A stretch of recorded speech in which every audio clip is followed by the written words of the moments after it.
Mis manos no temblaban cuando le serví ese último plato de sopa. Lo miré comer, tragar cada cucharada y supe que en 3 días estaría muerto. No sentí miedo, no sentí culpa. Solo sentí que finalmente estaba haciendo lo que debía haber hecho meses atrás. Cuando se desplomó en la cocina una madrugada de marzo, con la boca abierta y los ojos vidriosos mirando al techo, me senté a su lado y esperé a que dejara de respirar. Luego llamé a la ambulancia y cuando los policías llegaron a interrogarme, les dije la verdad, toda la verdad, cada detalle de cómo lo maté. Soy Matilde. Tengo 72 años y esta es la historia más polémica y perturbadora que voy a contar antes de que me lleve la muerte. Una historia que dividió a un país entero, que hizo que una jueza se quitara la vida y que me dejó libre a pesar de haberle confesado a la justicia sin tapujos que asesiné a mi propio hijo. Necesito contarla. Necesito que alguien entienda por qué hice lo que hice, aunque al final decidan que soy un monstruo. Porque hay cosas en esta vida que no se pueden explicar con las leyes de los hombres. Hay cosas que solo una madre entiende cuando está parada frente al infierno y tiene que elegir. Mi historia empieza muchos años atrás, cuando mis hijos eran pequeños y yo todavía creía que el mundo era un lugar justo. Tuve 3 hijos. Ernesto, el mayor, Patricia, la del medio, que se fue a vivir a otro país y apenas hablaba conmigo, y Sofía, mi bebé, la más pequeña, la que nació con esa mirada limpia y ese corazón demasiado bueno para este mundo podrido. Sofía tiene una discapacidad cognitiva leve. No es que no entienda las cosas, pero le cuesta procesar ciertas situaciones, confía demasiado rápido, no detecta las intenciones oscuras de la gente. Desde pequeña fue así, dulce, inocente, vulnerable. Ernesto siempre fue distinto. Desde niño tenía esa forma de mirar que me incomodaba, aunque yo trataba de convencerme de que todos los niños pasan por etapas raras. Era inteligente, eso sí, muy inteligente.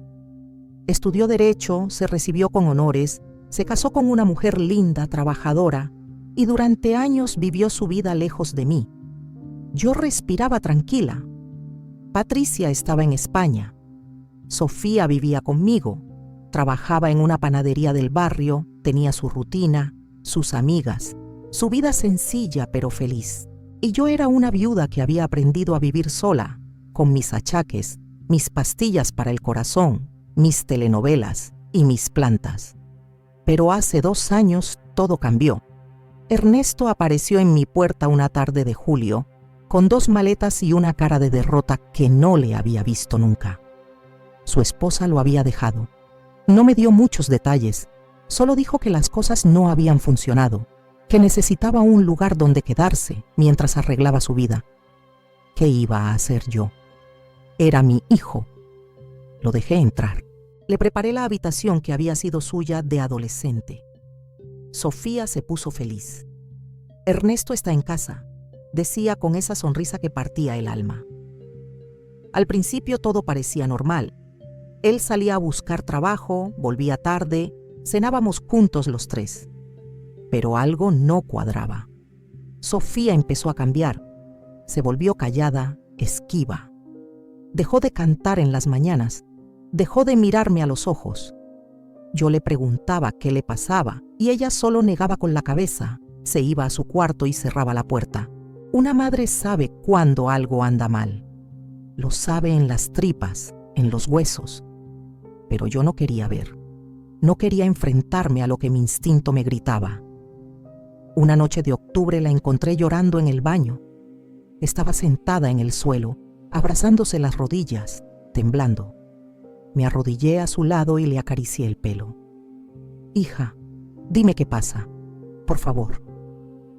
Ella levantó la cara y vi en sus ojos algo que nunca había visto. Miedo. Un miedo profundo, animal, de los que te cambian para siempre. Y entonces me lo dijo. Me lo dijo bajito, con vergüenza, como si ella fuera la culpable. «Ernesto me hace cosas, mamá, cosas feas. Me dice que si hablo me va a pasar algo malo». El mundo se me cayó encima esa noche. Sentí que me ahogaba, que el aire no me entraba a los pulmones. Le pedí que me contara todo, con detalles, aunque me doliera, y ella me lo contó. Me contó que desde la segunda semana que Ernesto llegó a la casa, entraba a su cuarto por las noches, que al principio solo la tocaba, que después fue más, que la amenazaba con matarme a mí si ella decía algo, que le decía que nadie le iba a creer porque ella era tonta, que esto era normal entre hermanos, que él la quería y por eso lo hacía. Vomité esa noche. Vomité hasta que no me quedó nada adentro y después lloré. Lloré hasta que se me acabaron las lágrimas y después sentí una furia que no sabía que existía dentro de mí. Una furia que me quemaba las venas, que me nublaba la vista. Esperé a que amaneciera. Esperé a que Ernesto se levantara y bajara a desayunar tranquilo, como si nada. Lo encaré en la cocina. Le grité todo lo que Sofía me había dicho y él se rió. Se rió en mi cara. Me dijo que Sofía estaba loca, que inventaba cosas, que yo era una vieja estúpida si le creía. Me empujó contra la mesada. Cuidado con lo que dices, mamá. Esta casa está a mi nombre. ¿O ya se te olvidó? Tenía razón.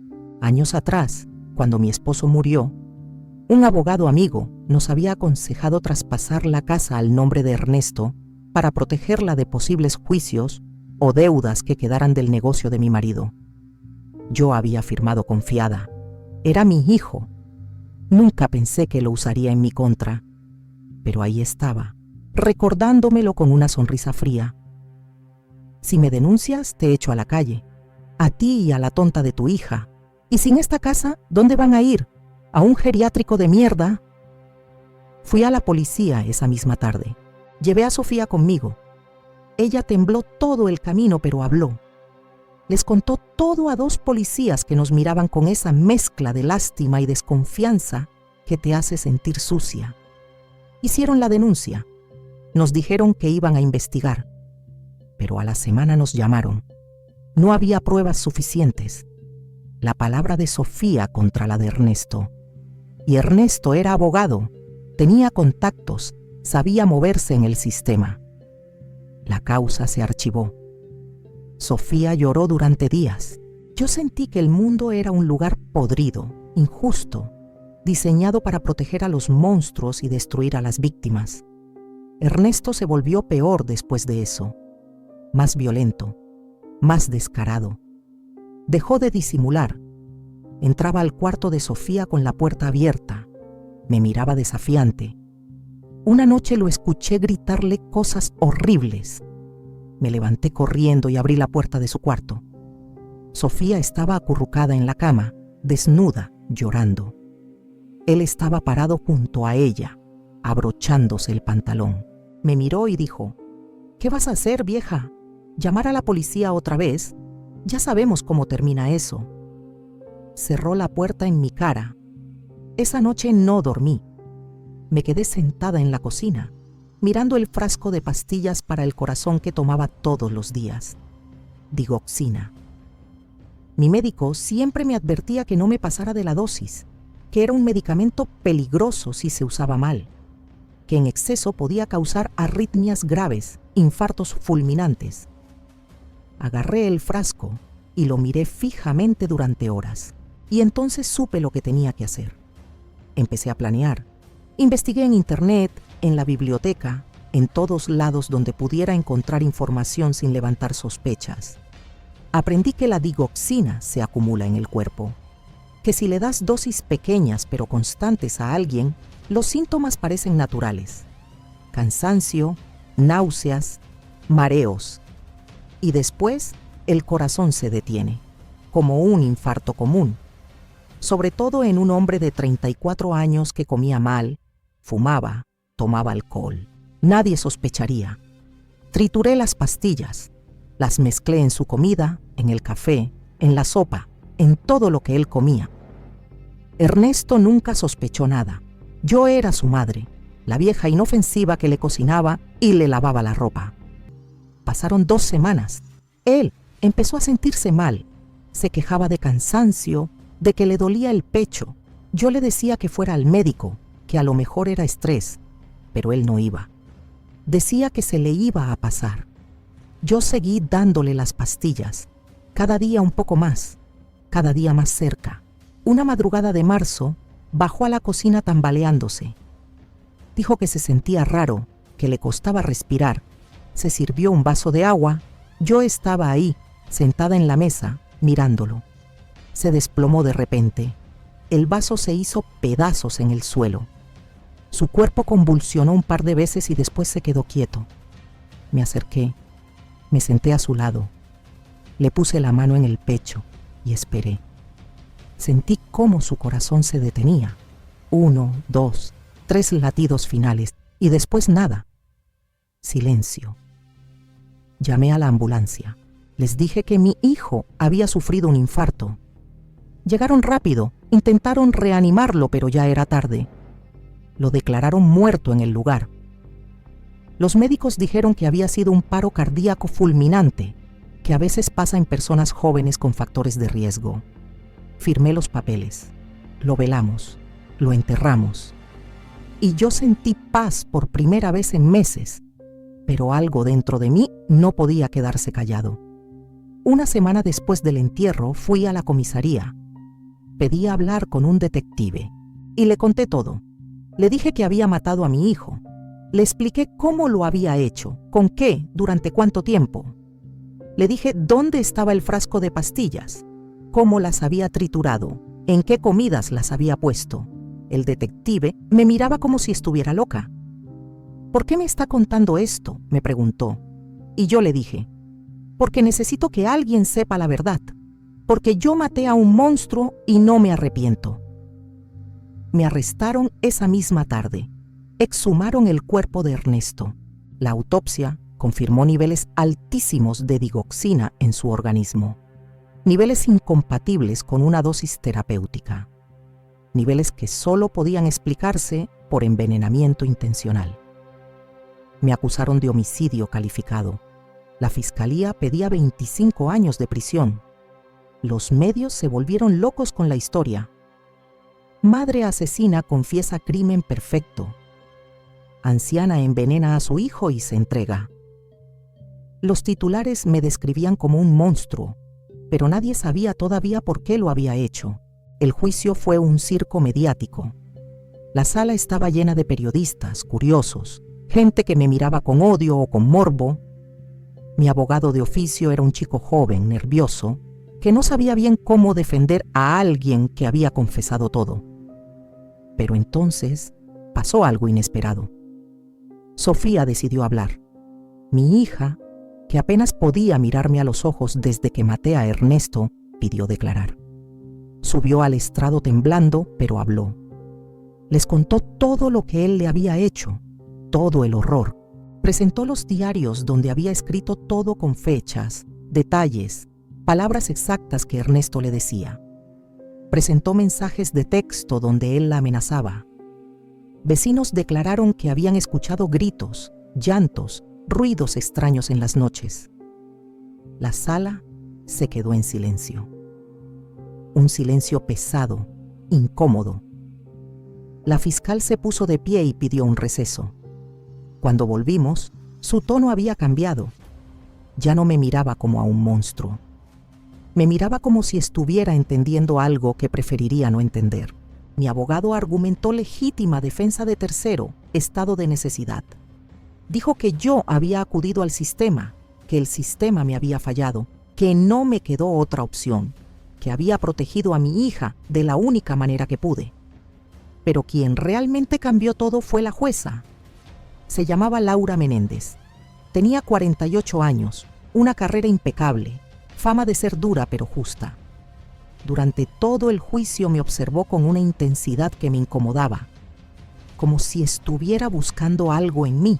Cuando llegó el momento del veredicto, se tomó 3 días para deliberar. 3 días en los que yo no dormí, en los que Sofía me visitaba en la celda y me abrazaba llorando, en los que todo el país especulaba sobre qué iba a pasar conmigo. El día del veredicto, la sala estaba tan llena que tuvieron que poner gente de pie. La jueza entró, se sentó y leyó su fallo durante casi una hora. Habló de la falla sistemática del Estado en proteger a las víctimas de abuso. Habló de cómo las instituciones abandonan a las mujeres más vulnerables. Habló de madres que tienen que elegir entre la ley y la vida de sus hijas. Y al final dijo: declaro a la acusada no culpable por estado de necesidad y legítima defensa de tercero en situación de indefensión. La sala estalló. Gritos, aplausos, insultos, periodistas corriendo. La fiscal golpeó la mesa. Gritó que era una aberración jurídica, que iba a apelar. Pero yo solo miraba a la jueza, y ella me devolvió la mirada. En sus ojos vi algo que me heló la sangre. No era justicia, era otra cosa, algo personal, algo oscuro. Salí libre esa tarde. Sofía me abrazó llorando en las escaleras del juzgado. Los periodistas nos acorralaron. Las cámaras no dejaban de disparar flashes. Yo solo quería irme a casa, encerrarme, desaparecer. Pero la pesadilla no había terminado. A la mañana siguiente, todos los noticieros abrían con la misma noticia devastadora. La jueza Laura Menéndez se había suicidado en su casa durante la noche. La encontraron en su habitación. Había tomado una sobredosis de pastillas y había dejado una carta. Una carta de 4 páginas escritas a mano que se filtró a la prensa al día siguiente. En esa carta, Laura confesaba que cuando tenía 8 años, su hermano mayor había abusado de ella durante 3 años, que se lo había dicho a su madre, que su madre no le había creído, la había llamado mentirosa, la había obligado a seguir viviendo bajo el mismo techo que su abusador, que ese trauma la persiguió toda la vida, que destruyó su matrimonio, que la llevó a terapia durante décadas sin poder superarlo, y que cuando escuchó mi caso, vio en mí a la madre que ella nunca tuvo, la madre que protege, la madre que actúa, la madre que mata si es necesario. La carta terminaba diciendo: le di la libertad que yo nunca tuve, pero al hacerlo rompí el juramento que hice como jueza. Antepuse mi dolor personal a la imparcialidad que debo a la ley. No puedo vivir con eso. No puedo vivir sabiendo que mi sentencia fue un acto de venganza contra mi propia madre, no un acto de justicia real. Perdónenme. El país se partió en 2 después de eso. Unos me defendían. Decían que yo era una heroína, que había hecho lo que cualquier madre haría. Otros me odiaban. Decían que había manipulado a una jueza vulnerable, que era una asesina fría que se había salido con la suya. El caso se volvió un debate nacional sobre justicia, venganza, maternidad, abuso, sistema legal, programas de televisión, editoriales en periódicos, manifestaciones. Mi cara estaba en todos lados, pero yo me quedé callada. Volví a mi casa con Sofía. Guardé luto. No di entrevistas. No hice declaraciones. Dejé que el mundo hablara y especulara, porque había cosas que nadie sabía, cosas que me llevé conmigo y que solo ahora, años después, me atrevo a contar. Verán, antes de que empezara el juicio, yo investigué a la jueza Laura Menéndez. No fue difícil. En internet encontré una entrevista vieja, de hacía como 15 años, donde ella hablaba brevemente de su trabajo con víctimas de abuso infantil. Mencionaba de pasada, casi sin darle importancia, que ella había sido víctima de abuso en su infancia. No daba detalles, pero lo mencionaba. Busqué más. Encontré artículos, referencias cruzadas, testimonios de gente que la conocía. Armé el rompecabezas. Y cuando supe que mi caso iba a juicio, hablé con un abogado que conocía, un tipo que le debía un favor a mi difunto esposo. Le pedí que hiciera lo posible para que mi caso cayera en el juzgado de Laura Menéndez. No fue fácil, pero se pudo. Él movió contactos, papeles, fechas, y mi caso terminó en sus manos. Yo sabía lo que estaba haciendo. Sabía que si ella escuchaba la historia de Sofía, si veía en mi hija el reflejo de lo que ella misma había sufrido, tal vez, solo tal vez, encontraría la empatía necesaria para dejarme libre. No lo hice con maldad. Lo hice por necesidad, porque sabía que si caía en manos de cualquier otro juez, me iban a encerrar de por vida. Y Sofía se quedaría sola, desprotegida, perdida en este mundo cruel que la BACD había fallado desde el principio. Manipulé a Laura Menéndez, sí, lo hice. Usé su trauma para salvar mi vida y proteger a mi hija. Y cuando me enteré de que se había suicidado, sentí algo. No sé si fue culpa, tristeza o simplemente agotamiento. Lloré por ella. Lloré por esa niña de 8 años que nunca fue protegida. Lloré porque entendí que ambas éramos víctimas del mismo sistema podrido que crea monstruos y abandona a quienes más lo necesitan. Pero si me preguntan si me arrepiento de haberla usado, la respuesta es no. No me arrepiento, porque Ernesto merecía morir, porque mi hija merecía ser salvada, y porque si tuve que usar el dolor de una mujer que ya estaba rota para lograr eso, lo hice. El mundo no es un lugar justo. No hay finales felices para gente como yo. Solo hay supervivencia, y yo sobreviví. Sofía sobrevivió. Eso es lo único que importa. Ahora, años después, Sofía vive conmigo. Está mejor, va a terapia. Tiene pesadillas todavía, pero sonríe más. Ha vuelto a cantar en las mañanas. Y yo sigo aquí, con mis pastillas para el corazón, mis plantas, mis recuerdos. Hay días en los que veo la cara de Ernesto cuando se desplomó en la cocina. Hay días en los que leo la carta de Laura y me pregunto si de verdad hice lo correcto. Hay días en los que me siento como una asesina fría. Y hay días en los que me siento como una madre que salvó a su hija. La verdad es que no lo sé. No sé si soy un monstruo o una heroína. No sé si Laura se mató por mi culpa o por el peso de su propio pasado. No sé si el juicio fue justo o fue una farsa.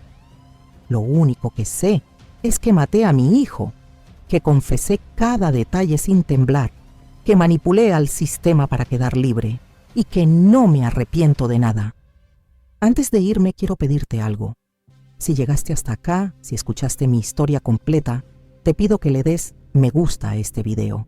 Sé que es raro pedirlo después de todo lo que te conté, pero necesito saber que alguien me escuchó, que alguien entiende, aunque sea un poquito, por qué hice lo que hice. También te pido que te suscribas al canal. Es fácil. Solo tienes que apretar el botón negro que dice suscribirse ahí abajo. Todos los días subimos historias como esta, historias que te van a dejar sin aliento, que te van a hacer pensar, que te van a hacer cuestionar todo lo que creías sobre lo correcto y lo incorrecto. Y si tú has vivido algo parecido, si conoces a alguien que esté pasando por algo así, déjamelo en los comentarios. Cuéntame tu historia. A lo mejor algún día la cuento acá, con tu permiso, para que el mundo sepa que estas cosas pasan, que no son casos aislados, que hay madres y padres y hermanos que tienen que tomar decisiones imposibles todos los días. Perdóname si el video fue muy largo, pero estas historias hay que contarlas al detalle. Necesitaba soltar todo esto. Necesitaba este desahogo. Llevo años guardándomelo, años cargando con el peso de lo que hice y de lo que causé. Gracias por acompañarme hasta el final. Gracias por escuchar a esta vieja que mató a su hijo y quedó libre, y que nunca va a saber si hizo lo correcto.